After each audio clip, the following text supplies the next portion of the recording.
क्या आपने कभी सोचा है कि जिस पानी को आप महज प्यास बुझाने का साधन समझते हैं, वो आपकी हर सोच और आपके आने वाले कल को पढ़ रहा है? क्यों हमारे पूर्वज किसी को श्राप या वरदान देने के लिए हाथ में जल लेते थे? क्या यह संभव है कि एक गिलास पानी आपके शरीर के अंदर जाकर न सिर्फ आपकी बीमारियों को ठीक करे, बल्कि आपके भाग्य को भी बदल दे? क्या पानी सिर्फ H2O है या इसमें कोई ऐसी दैवीय चेतना है जो हम इंसानों की समझ से परे है? आज हम एक ऐसी यात्रा पर चलेंगे जहां विज्ञान और अध्यात्म की सीमाएं मिट जाती हैं।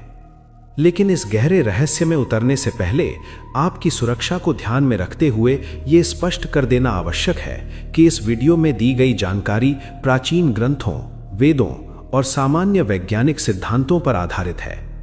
इसका उद्देश्य केवल ज्ञान वर्धन और आध्यात्मिक जागरूकता है। इस ब्रह्मांड की शुरुआत और अंत दोनों ही जल से जुड़े हुए हैं। ऋग्वेद के नासदीय सूक्त में सृष्टि की उत्पत्ति से पहले की स्थिति का वर्णन करते हुए अप्रकेतम सलिलम का जिक्र आता है, जिसका अर्थ है कि प्रारंभ में सब कुछ एक गहरे अथाह जल के रूप में था।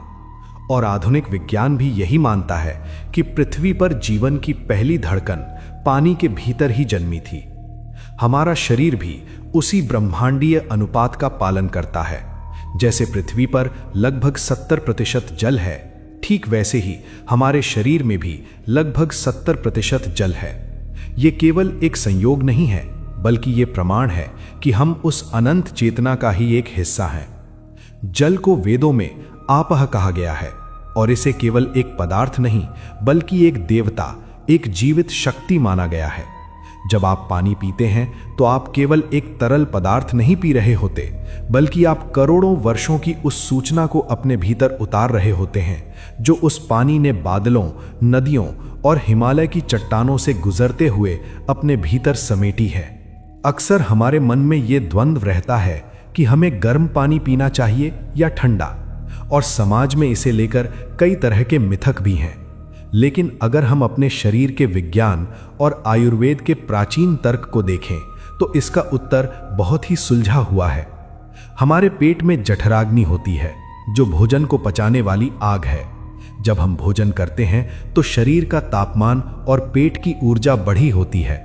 ऐसे समय में बहुत अधिक ठंडा पानी उस अग्नि को बुझा सकता है, जो पाचन के लिए हानिकारक है।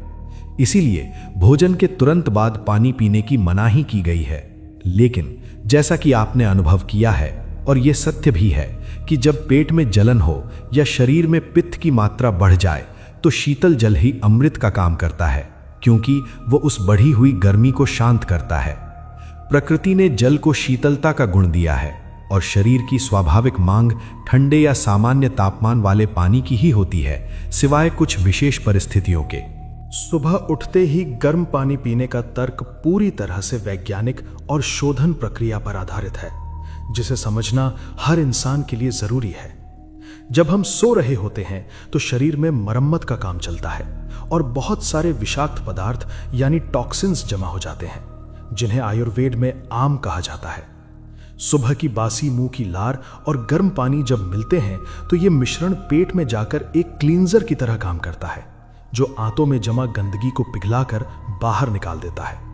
यह बिल्कुल वैसे ही है जैसे चिकनाई लगे बर्तन को धोने के लिए हम गर्म पानी का इस्तेमाल करते हैं। इसलिए आपकी यह सोच बिल्कुल सही और वैज्ञानिक है कि सुबह की शुरुआत गर्म पानी से होनी चाहिए, ताकि शरीर अंदर से साफ हो जाए। लेकिन बाकी दिन हमें सामान्य या शीतल जल ही ग्रहण करना चाहिए, ताकि शरीर के तापमान का संतुलन बना रहे और हमारी कोशिकाओं को ठंडक मिले। लेकिन जल का रहस्य सिर्फ पाचन या तापमान तक सीमित नहीं है, बल्कि ये इससे कहीं ज्यादा गहरा और डरावना भी है। क्या आप जानते हैं कि जल की अपनी एक याददाश्त यानी मेमोरी होती है? यह सुनने में अजीब लग सकता है, लेकिन हमारे प्राचीन ऋषियों ने हजारों साल पहले यह जान लिया था कि जल गवाह है। जब हम किसी नदी के किनारे जाकर संकल्प लेते हैं या हाथ में जल लेकर कसम खाते हैं, तो उसके पीछे यही विज्ञान है कि जल उस विचार को, उस कंपन यानी वाइब्रेशन को सोख लेता है। यह एक ऐसा टेप रिकॉर्डर है जो दिखाई नहीं देता। अब जरा सोचिए, जब आप गुस्से में पानी पीते हैं या रोते हुए पानी पीते हैं तो आप अपने शरीर के अंदर कैसा जहर घोल रहे हैं।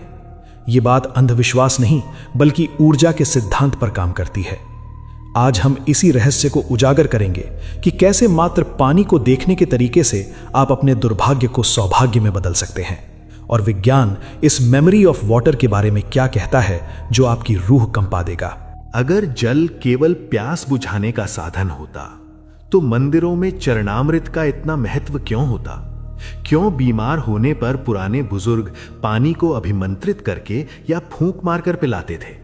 आधुनिक विज्ञान अब क्वांटम भौतिकी के माध्यम से उस रहस्य के करीब पहुंच रहा है जिसे हमारे ऋषियों ने हजारों साल पहले संस्कार का नाम दिया था। जल के अणु यानी मॉलिक्यूल्स हमारे आसपास के वातावरण, हमारी बातों और यहां तक कि हमारे विचारों के कंपन को रिकॉर्ड कर लेते हैं।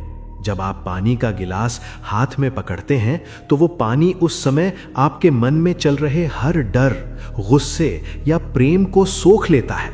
इसीलिए भारतीय संस्कृति में किसी के घर का पानी पीते समय बहुत सावधानी बरती जाती थी कि उस घर का माहौल कैसा है, क्योंकि जैसा पियोगे पानी वैसी होगी वाणी वाली कहावत सिर्फ एक मुहावरा नहीं बल्कि ऊर्जा का एक ठोस विज्ञान है। एक साधारण नल का पानी और किसी पवित्र तीर्थ का जल रासायनिक रूप से एक ही हो सकते हैं, लेकिन उनकी आणविक संरचना और ऊर्जा में जमीन आसमान का अंतर होता है। इस रहस्य को और गहराई से समझें तो पता चलता है कि हम अनजाने में अपनी बीमारियों को खुद निमंत्रण दे रहे हैं। जब हम टीवी पर कोई हिंसक दृश्य देखते हुए या किसी की बुराई करते हुए पानी पीते हैं तो हम उस नकारात्मक ऊर्जा को पानी के माध्यम से अपनी कोशिकाओं तक पहुंचा देते हैं। ये पानी पेट में जाकर जहर तो नहीं बनता, लेकिन ये हमारे शरीर के बायो इलेक्ट्रिकल सिस्टम को धीमा कर देता है, जिससे थकान और डिप्रेशन जैसी समस्याएं जन्म लेती हैं। दूसरी ओर भोजन के बाद या पेट में जलन होने पर जब आप शीतल जल पीते हैं तो वो केवल ठंडक नहीं देता बल्कि वो सोम का कार्य करता है। वेदों में चंद्रमा को सोम का कारक माना गया है और जल का सीधा संबंध चंद्रमा से है। इसीलिए शीतल जल जो प्राकृतिक रूप से कमरे के तापमान पर हो या मिट्टी के घड़े का हो, वो हमारे शरीर में शांति और स्थिरता लाता है, जिसे आपने खुद महसूस किया है कि जलन होने पर ठंडे पानी से कितनी राहत मिलती है। अब सवाल ये आता है कि दिन भर में कितना पानी पीना चाहिए? क्या वाकई हमें दिन में 3-4 लीटर पानी की जरूरत है, या ये भी एक बाजारू झूठ है? प्रकृति ने हर जीव के भीतर एक अलार्म फिट किया है जिसे प्यास कहते हैं। जंगल का कोई भी जानवर माप तोल कर पानी नहीं पीता, वो तभी पीता है जब उसका शरीर मांगता है। जब हम जबरदस्ती बिना प्यास के बहुत अधिक पानी पीते हैं तो हम अपनी किडनी पर अनावश्यक दबाव डालते हैं और शरीर के इलेक्ट्रोलाइट्स को पतला कर देते हैं, जिससे चक्कर आना और कमजोरी महसूस हो सकती है। हमारा शरीर चंद्रमा के गुरुत्वाकर्षण से वैसे ही प्रभावित होता है जैसे समुद्र में ज्वार भाटा आता है। अमावस और पूर्णिमा के दिन हमारे शरीर का जल स्तर और मन की स्थिति बदलती है। इसलिए पानी पीने की मात्रा एक नियम नहीं बल्कि शरीर की पुकार पर आधारित होनी चाहिए। जल के इसी रहस्य को हमारे पूर्वज बखूबी जानते थे, इसलिए उन्होंने पानी को शुद्ध करने और ऊर्जावान बनाने के लिए तांबे यानी कॉपर के बर्तनों का उपयोग शुरू किया। विज्ञान आज मानता है कि तांबे के संपर्क में आने से पानी में ओलिगोडायनामिक प्रभाव पैदा होता है जो हानिकारक बैक्टीरिया को खत्म कर देता है। लेकिन आध्यात्मिक दृष्टि से तांबा सूर्य की धातु है और पानी चंद्र तत्व है। जब ये दोनों मिलते हैं तो पानी जीवंत हो जाता है। सुबह का गर्म पानी जहां सफाई करता है, वहीं दिन भर तांबी या मिट्टी के बर्तन का सामान्य शीतल जल शरीर की विद्युत ऊर्जा को बनाए रखता है। ये शीतल जल ही है जो आपके दिमाग को शांत रखता है और पेट की अग्नि को नियंत्रित करता है, ठीक वैसे ही जैसे किसी तपते हुए इंजन को कूलेंट की जरूरत होती है। लेकिन अभी असली रोमांच बाकी है। क्या आपको पता है कि जल का आपके भविष्य और आर्थिक स्थिति से भी सीधा संबंध है? यह सुनने में अंधविश्वास लग सकता है, लेकिन तंत्र शास्त्र और वास्तु विज्ञान में जल के बहाव और संचय को धन और भाग्य से जोड़ा गया है। हम अक्सर देखते हैं कि कुछ लोग पानी पीते समय गिलास में थोड़ा पानी छोड़ देते हैं या पानी को बर्बाद करते हैं। ये छोटी सी आदत कैसे आपके भाग्य के दरवाजों को बंद कर सकती है और कैसे ब्रह्म मुहूर्त में पिया गया पानी आपके अवचेतन मन यानी सबकॉन्शियस माइंड को प्रोग्राम कर सकता है, ये एक ऐसा रहस्य है जिसे बहुत कम लोग जानते हैं। अब हम जानेंगे कि कैसे पानी का सही प्रयोग आपकी किस्मत बदल सकता है और मृत्यु के समय अंतिम बूंद पानी का क्या महत्व है जो आपको हैरान कर देगा। वास्तुशास्त्र और प्राचीन भारतीय विज्ञान में जल को केवल एक तत्व नहीं बल्कि द्रवित धन या बहती हुई ऊर्जा माना गया है। आपने अक्सर बड़ों को यह कहते सुना होगा कि पानी की तरह पैसा बह रहा है। यह मुहावरा अकारण नहीं बना है। जल और धन का स्वभाव एक जैसा होता है, गतिमान रहना। जब आप गिलास में आधा पानी पीकर छोड़ देते हैं या बिना वजह पानी को नाली में बहने देते हैं तो आप अनजाने में वरुण तत्व का अपमान कर रहे होते हैं।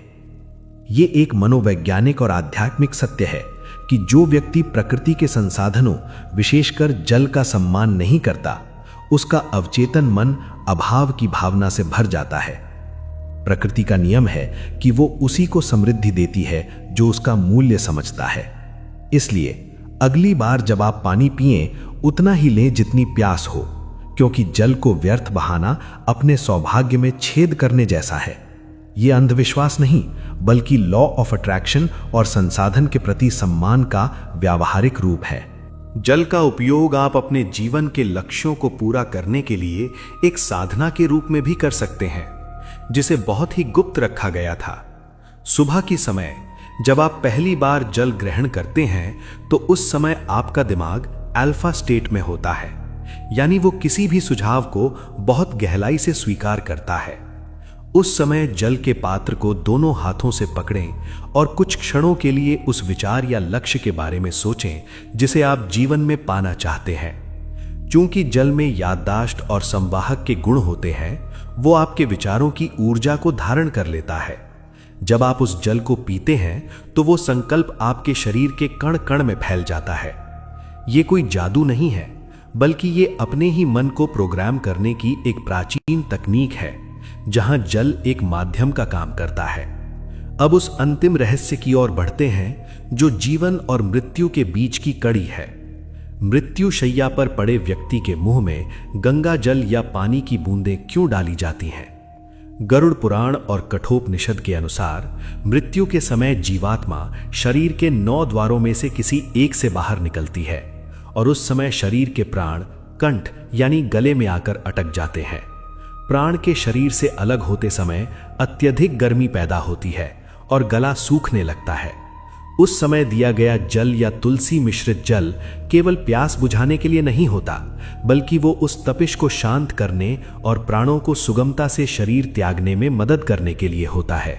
ये जल उस जीवात्मा के लिए इस भौतिक दुनिया का अंतिम भोजन होता है, जो उसे ये संकेत देता है कि अब इस शरीर से मोह तोड़ने का समय आ गया है।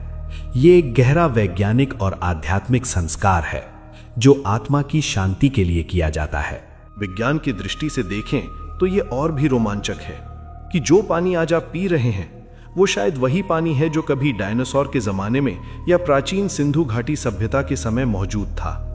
पृथ्वी पर जल की मात्रा उतनी ही है, ये केवल अपना रूप बदलता है, कभी बादल, कभी बर्फ तो कभी नदी बनकर। इसका अर्थ है कि हम अपने पूर्वजों और आने वाली पीढ़ियों से इसी जल के माध्यम से जुड़े हुए हैं। हम सब एक ही जल चक्र का हिस्सा हैं। इसलिए जब आप पानी पीते हैं तो आप केवल H2O नहीं पी रहे, आप इतिहास पी रहे हैं। आप समय को अपने भीतर उतार रहे हैं। यह एहसास ही इंसान को अहंकार से मुक्त करने और प्रकृति के साथ एक होने का अनुभव कराने के लिए काफी है।